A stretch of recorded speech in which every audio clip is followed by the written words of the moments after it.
Hello and welcome to Kveik's YouTube channel. It's a really hot day today, so I'm in my brewery, which is a nice cool temperature with my brew assistant Archie. And today I want to talk to you about Kveik. So you may have heard about Kveik before. It's some super yeast which ferments beer really fast.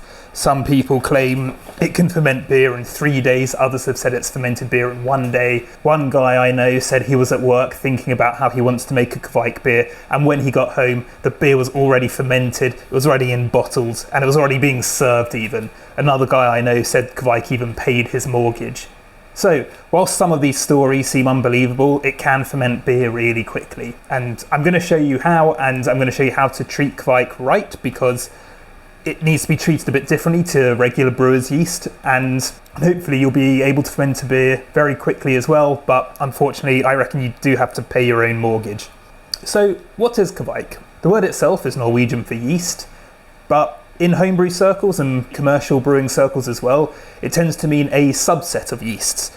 And these yeasts do mostly come from farmhouses in Norway, but they also come from farmhouses in other places in northern and northeastern Europe and even Russia. They work really quickly because they ferment really warm. So some ferment at 30 degrees, some 35 degrees, and some ferment even as high as 43 degrees. And the thing is that you can ferment regular brewer's yeast at 40 degrees, but it will taste awful. It will throw out so many horrible flavours, and it will ferment just as quick, but you'll have a terrible beer.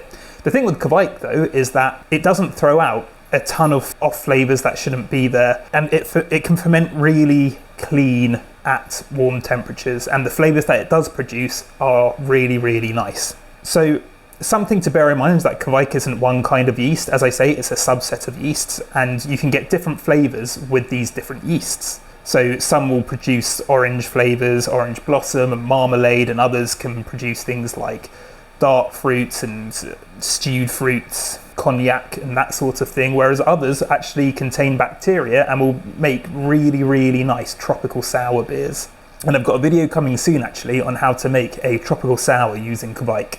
There are different types of Kveik you can get as well. So you can get the original Farmhouse variants, or you can get lab isolates. The Farmhouse variants, they're quite different from regular brewer's yeast in that regular brewer's yeast is almost always going to be one strain of Saccharomyces. I mean, of course, that's not always the case, but the majority of yeasts are like that. Whereas with Kveik, almost all of them contain multiple strains of Saccharomyces, and in some cases Lactobacillus as well. If we take Voss, probably the most well-known Kveik, the Farmhouse version has 3 strains of Saccharomyces in there. Ebergarden, one of my favourite Kveik yeasts, has something like 5 types of Saccharomyces and multiple strains of Lactobacillus. So lab isolates of Kveik yeast contain 1 Saccharomyces strain. So what they would have done is they would have taken a Kveik strain and they would have extracted 1 strain of Saccharomyces from it. I'm really into the Farmhouse versions. I think they're a lot more versatile, I think they're a lot more interesting, and you can do so much more with them. So to use Kveik, on the day that it arrives, you should put it straight in the freezer. I know it sounds a bit counterintuitive, and a lot of what I'm going to say about how to use Kveik sounds very counterintuitive, but trust me, I've done this many times before. It arrives in dried flake form. It can store for a very long time frozen in this way. On the morning that you're going to brew, take it out of the freezer and leave it on the side so it can get up to room temperature. For Kveik to have a successful fermentation, it actually needs a lot of nutrients. With regular fermentations, with normal brewer's yeast, you can usually just pitch the yeast, but Kveik requires extra nutrients for a healthy fermentation. Without the nutrients, basically it will take a very long time to ferment. So you can get beer yeast nutrients, but beer yeast is also cannibalistic, so you can actually use other Saccharomyces yeasts as nutrients. So in a 23 to 25 litre batch, I use about 3 tablespoons of bread yeast. I also make a lot of bread, and I somehow have a lot of bread yeast lying around, so I just throw that in. It's also quite a cheap way to get nutrients into the boil, and I put that in 10 minutes before the end of the boil. Something to bear in mind as well is that pitching temperatures can be different from fermentation temperatures. So some strains you might have to pitch a bit warmer, and then cool the wort down to the fermentation temperature, and others you might have to pitch a bit cooler and then heat it up. But if you don't get this spot on, it doesn't matter too much. I usually just pitch at the fermentation temperature. The guy that brought Kveik to home brewers here in the UK and the US and the rest of Europe is a guy called Lars Marius Garschel. He's got this amazing resource for brewers to use on what the different fermentation temperatures are, what the different pitching temperatures are of all the different yeasts that we have so far. I'm going to put a link down below, and it's a really good resource, and it's really good to look at if you start fermenting with Farmhouse Kveik. One of the benefits as well is that because Kveik yeast gets pitched warm, it means you don't have to cool the wort down so much. So you can save on water and you can save on time. The wort needs to be aerated, similar to how you would with a regular yeast. When I transfer from the kettle to the fermenter, I let the wort fall from a height, and then I like to shake the FV for a bit. And then what you can do is you can pitch the Kveik flakes directly into the wort and then put it into your fermentation chamber and ferment at 40 degrees. Something else you can do as well though is if the yeast has been sitting in your freezer for some time, so maybe it's been there for 9 months or so, you can make a starter to make sure that the yeast is healthy before pitching. And to make a starter, you just need 50 grams of dried malt extract to 500 ml of water.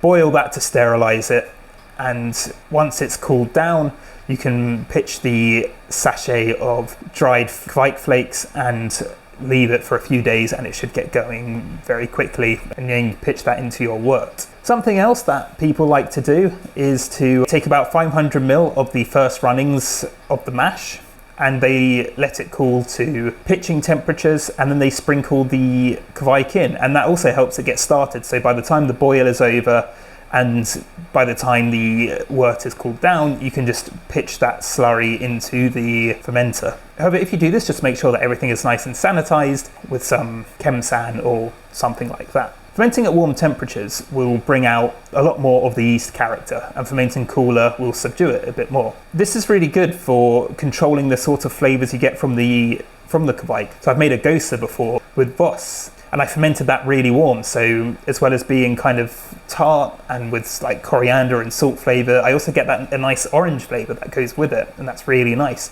If you want to make a pseudo lager, I would recommend getting something like Skara and fermenting that cool, so that can ferment at about 20 to 25 degrees, and it'll give a really clean flavor with not many esters. It will produce like a clean lager type beer. Pitching rate will also make a difference, so Kveik needs a very small pitching rate, especially if you want to get more of the flavors from it. When you get a sachet of Farmhouse Kveik, it usually comes with about 2 to 3 grams or so in, which is a tiny amount, but that's more than enough to ferment, and it will ferment quicker with less. Also, if you use more, you get less of the esters. Taking all this into account, your Kveik should ferment in record time, and you too can then start telling people you've fermented a beer in about a day or so.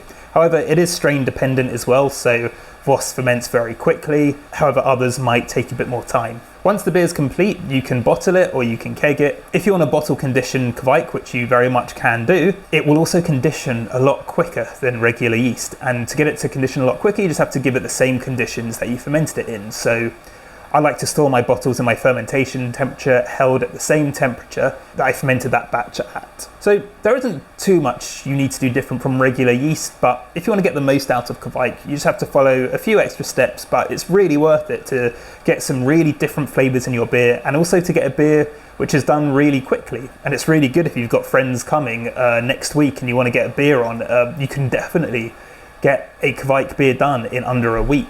And I've made a video to show you just how you can do that.